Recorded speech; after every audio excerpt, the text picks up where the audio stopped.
By the spring of 1778, General Washington and his Continental Army at Valley Forge were in much better spirits.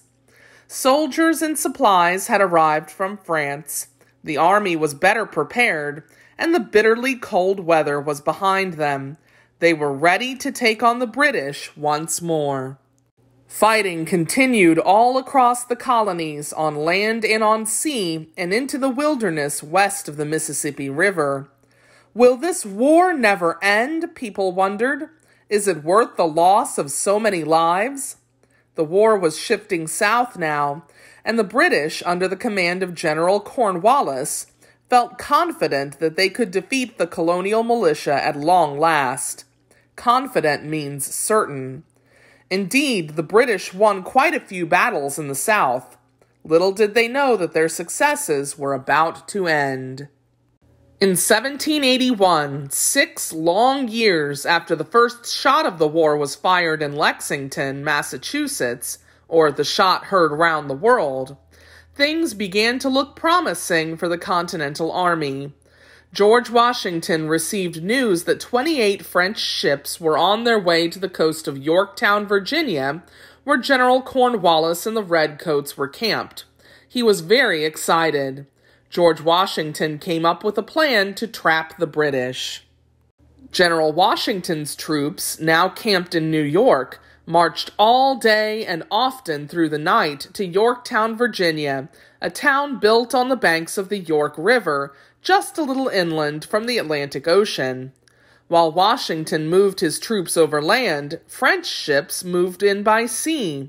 The British couldn't escape by land because the Continental Army was blocking them, and they couldn't escape by sea because the French ships were blocking them there.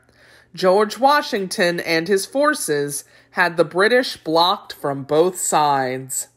British drummer boys waved a white flag to show they were surrendering, and bands are rumored to have played a tune called "The World Turned Upside Down." The word surrendering means giving up. The British knew that they had lost the war. It must surely have seemed like an upside-down world to the British, who were used to winning wars and ruling colonies. Now they had lost a war. They would no longer rule over the American colonies. The British army was captured at Yorktown, and all the fighting in the colonies soon ended. The British sailed home, and George Washington stepped down as commander-in-chief of the Continental Army. The colonists and the British had to agree to peace, to no more fighting. Representatives from both sides met in France to work out an agreement.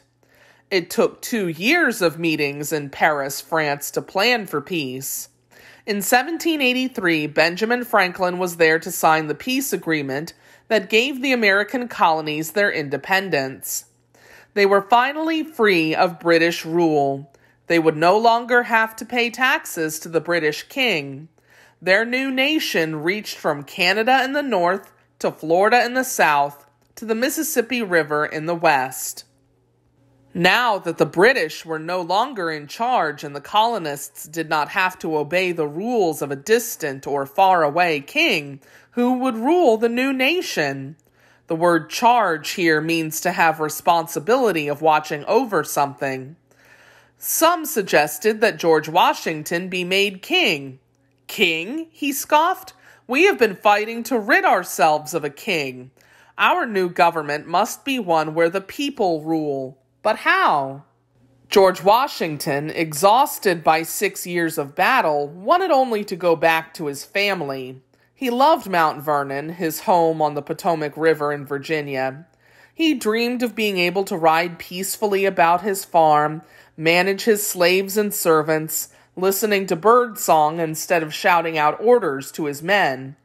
Washington's wife, Martha, had been a great help to him during the war, bringing food and clothes to his troops during their long, hard winters, and even camping out with them in their field tents. She, too, looked forward to spending time with her husband in the comfort of Mount Vernon. But George Washington was not able to relax on his farm for very long, as you will soon learn.